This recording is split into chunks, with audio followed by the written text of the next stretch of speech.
how the rich get richer and what you can do about it.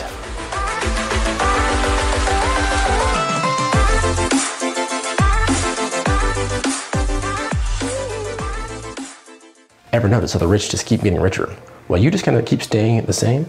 Well, we're gonna go over the real reason why that is and what you can do about it coming up on BTP Fusion.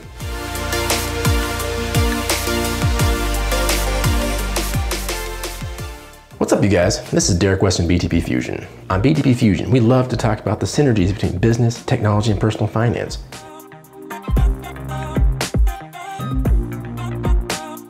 If you want to learn more about how tech can enable business and personal financial growth, I need you to karate chop that like button and gently caress the subscribe button. And don't forget to click the notification bell so YouTube lets you know when we drop more great content. Pretty awesome karate chop, if I must say so myself.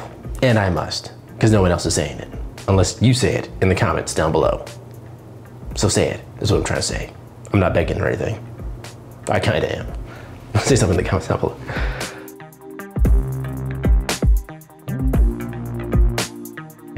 So there's a lot of talk about the rich getting richer. And frankly, it seems like the voices have been growing louder, with many politicians taking various positions. That rhymed. It seems as though the discussion has just started. One of the missions of this channel is to help you, the common YouTube denizen. That's right, I said denizen.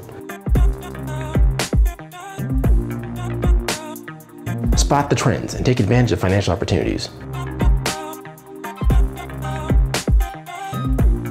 So in this video, we will discuss how the rich get richer. And how you, you, can get in on the action. Let's dive right in, shall we?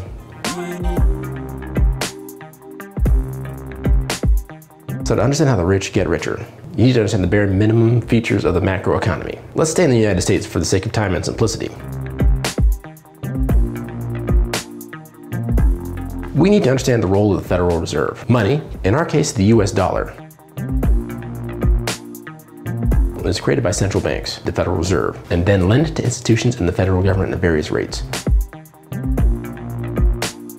The history of the Federal Reserve is quite interesting, and knowing that history is key to helping you understand all the inner workings of the Federal Reserve. We will save that for another video.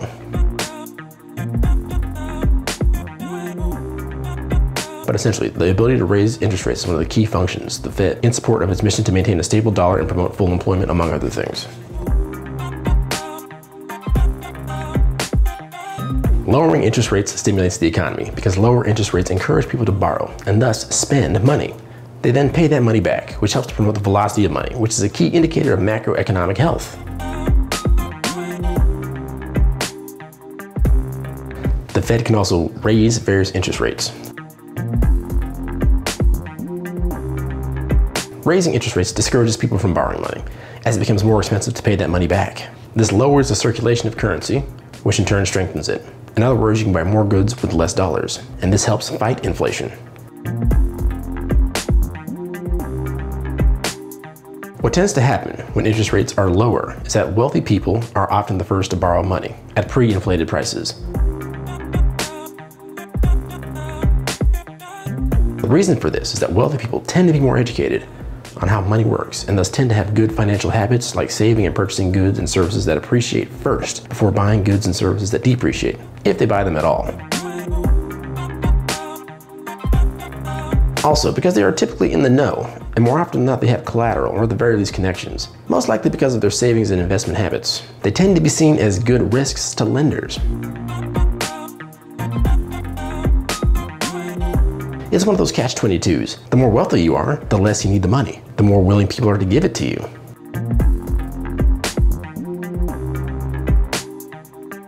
Also, when you pretend like a very beautiful woman, it's really not all that. And you know, you're just kind of all right and everything, but you know what? I'm not really that into you. It works every time.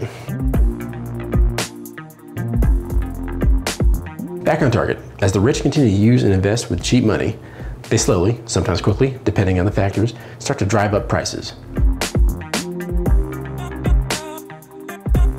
By the time everyone else can begin investing, prices have already gone up, leaving them without as much room for profit as the earlier investors.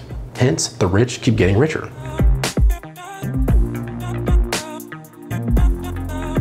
Now that you have the backstory, how can you the YouTube denizen, benefit from this.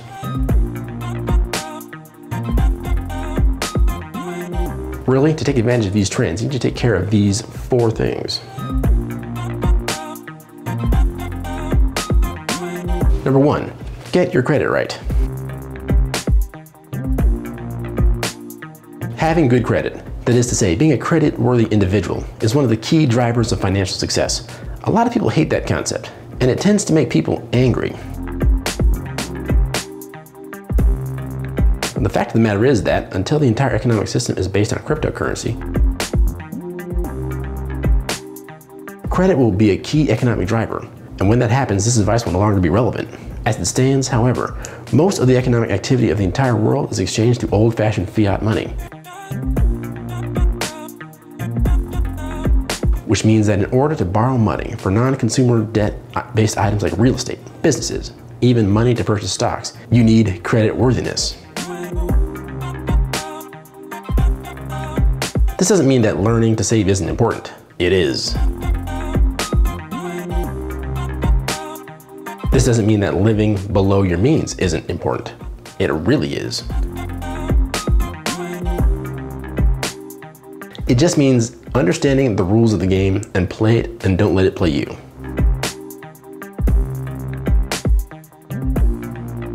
Number 2, save your money to invest it. So saving money is key, but just saving money is not enough. Remember what I said about the Federal Reserve lowering interest rates and its effect on inflation? If you just save money and put it in the bank, you literally are becoming less wealthy, even if you save 100% of your income.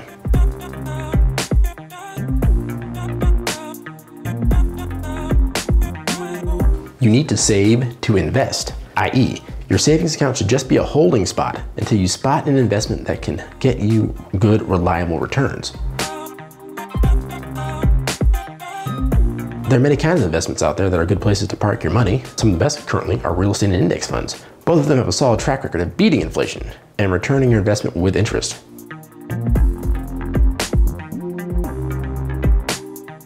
So make sure your money is working for you.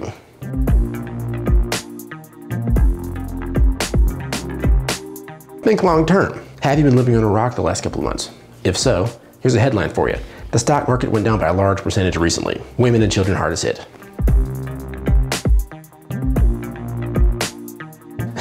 Let me tell you a little secret. The stock market has been known to go up and down. Shocking. Another lesser known secret is that over the long haul, the stock market tends to rise. Like a lot. Over the last 100 years, the stock market has averaged about 8% growth every year. That means a $10,000 investment today will double to $20,000 in 9 years. That is a powerful concept and one that you can take advantage of. Notice how it didn't double in 9 days. If you treat investing like the lottery, expect to get similar results. In other words, you will accumulate a lot of worthless paper.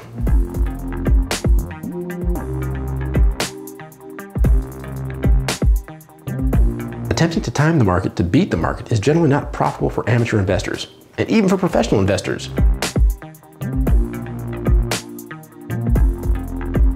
When it comes to timing the market, there are only 2 types of people.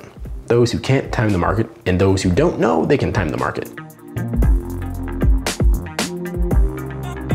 So just don't do that. Instead, invest for long term in companies and instruments that generally go up over time. Think broad index funds and ETFs and real estate.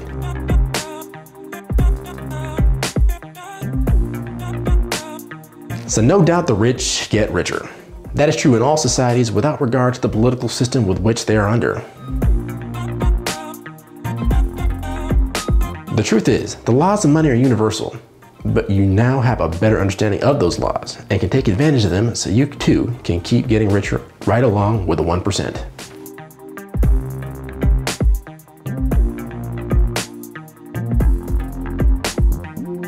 So, don't forget to like and subscribe and click the notification bell, and be on the lookout for more great content from BTP Fusion.